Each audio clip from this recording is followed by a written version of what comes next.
दोस्तों, किसी भी देश की प्रगति में वहाँ की मिडिल क्लास का बहुत इंपॉर्टेंट रोल होता है। मध्यम वर्गीय परिवार का योगदान न केवल आर्थिक दृष्टिकोण से महत्वपूर्ण है, बल्कि सामाजिक, सांस्कृतिक और राजनीतिक स्तर पर भी इसके प्रभाव स्पष्ट हैं। तभी तो हम देखते हैं कि हमारे यशस्वी नेता मिडिल क्लास को ही लुभाने का प्रयास करते हैं। यह वर्ग न सिर्फ देश की आर्थिक वृद्धि को गति देता है, बल्कि सामाजिक सुधारों में भी अहम भूमिका निभाता है। बट इतने इंपॉर्टेंट कॉन्ट्रीब्यूशंस के बावजूद आज का मिडिल क्लास कहीं न कहीं आर्थिक चुनौतियों से जूझ रहा है। इसके ढेरों उदाहरण आपके आसपास ही मिल जाएंगे।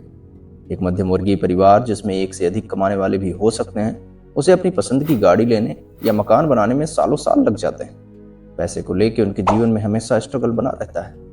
दोस्तों, आज के वीडियो में हम उन्हीं कारणों को समझेंगे जिनकी वजह से हमारे देश का मिडिल क्लास एक ठीक ठाक इनकम होने के बावजूद अपनी पूरी लाइफ पैसे को लेकर स्ट्रगल करता है। और लास्ट में मैं आपको बताऊंगा कि कैसे आप इस समस्या से निदान पा सकते हैं। तो वीडियो को एंड तक जरूर देखें, और अगर आपने अभी तक मेरे चैनल को सब्सक्राइब नहीं किया तो जरूर कर लें, जिससे आपको ऐसे useful videos time to time मिलते रहें। 2023 के आसपास अनुमानित आंकड़ों के अनुसार भारत में मिडिल क्लास की पॉपुलेशन तकरीबन 30 से 40 करोड़ थी, जिसमें तेजी से वृद्धि देखी जा रही है।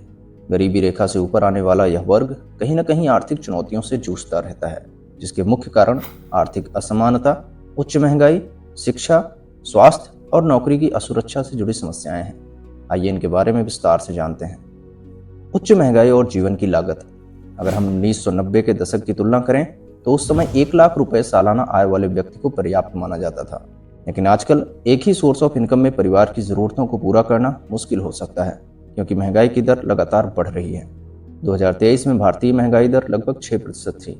उदाहरण के लिए पेट्रोल, खाद्य पदार्थ और किराया जैसी बुनियादी चीजों की कीमतों में लगातार वृद्धि हो रही है, जिससे मिडिल क्लास फैमिली का बजट संतुलित रखना कठिन हो जाता है। एक परिवार जो पहले 20,000 रुपए में आराम से जी सकता था, अब उसी रकम में बहुत कम खर्च कर सकता है। शिक्षा और कौशल की कमी। यदि एक व्यक्ति सरकारी स्कूल से शिक्षा प्राप्त करता है तो उसकी गुणवत्ता अक्सर प्राइवेट स्कूलों की तुलना में कम होती है, जिससे उसे बेहतर नौकरी प्राप्त करने के अवसर कम मिलते हैं। National sample survey office (NSO) की रिपोर्ट के अनुसार भारत में लगभग 70% मध्यम वर्गीय परिवारों के पास उच्च शिक्षा का खर्च उठाने के लिए पर्याप्त संसाधन नहीं होते।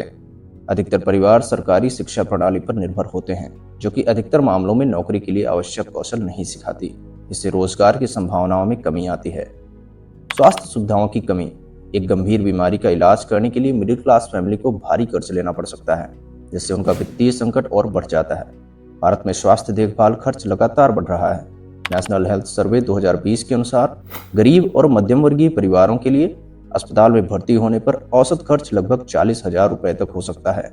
जब स्वास्थ्य बीमा उपलब्ध नहीं होता तो परिवार को अपनी सेविंग्स या लोन पर निर्भर रहना पड़ता है, जो उनकी फाइनेंशियल कंडीशन को और बुरी तरह बिगाड़ देता है। नौकरी की असुरक्षा और इनकम में कमी। पिछले कुछ वर्षों में प्राइवेट कंपनियों में छटनी और ठेके पर काम की प्रक्रिया बढ़ी है।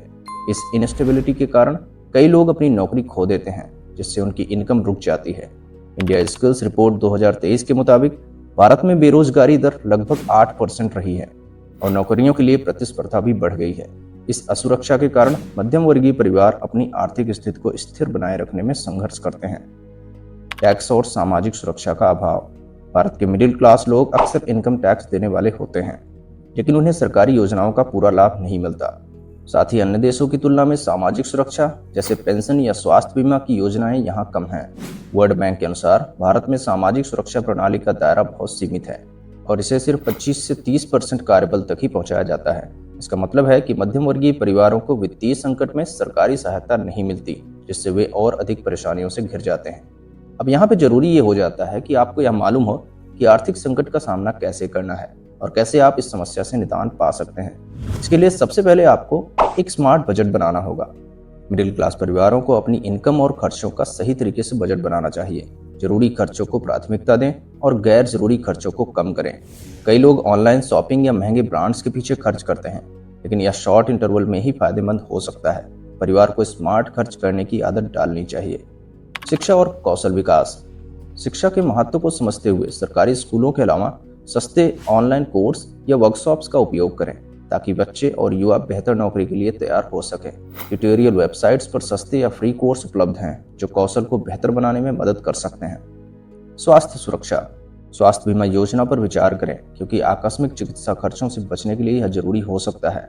कुछ कंपनियां और सरकारी योजनाएं सस्ते स्वास्थ्य बीमा पैकेज प्रदान करती हैं, जिन्हें परिवार अपनी इनकम के अनुसार चुन सकते हैं। नौकरी की सुरक्षा बढ़ाना। अपनी जॉब में स्थिरता बनाए रखने के लिए आवश्यक कौशल और अपडेटेड नॉलेज पर ध्यान दें। एग्जाम्पल के लिए, अगर आप आईटी क्षेत्र में काम करते हैं तो नई तकनीकों जैसे एआई, डाटा साइंस आदि में खुद को प्रशिक्षित करें, ताकि आपकी नौकरी की असुरक्षा कम हो सके। सामाजिक सुरक्षा योजनाओं में योगदान। मध्यम वर्गीय परिवारों को विभिन्न सरकारी योजनाओं जैसे प्रधानमंत्री जीवन ज्योति बीमा योजना या प्रधानमंत्री सुरक्षा बीमा योजना का लाभ उठाना चाहिए, ताकि वे संकट के समय सुरक्षित रह सकें।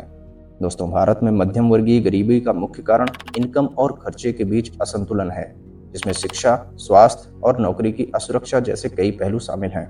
लेकिन सही योजना, कौशल विकास और स्मार्ट खर्च के साथ कोई भी इस चुनौती का सामना कर सकता है। मध्यम वर्गीय परिवारों को समझना होगा कि गरीबी स्थायी नहीं होती, बल्कि यह एक अस्थायी स्थिति है जो मेहनत और समझदारी से बदली जा सकती है। खुद की फाइनेंशियल नॉलेज बढ़ाइए, कंडीशन में बदलाव जरूर होगा। अगर वीडियो पसंद आई तो एक लाइक और चैनल को सब्सक्राइब जरूर करें। Thank you.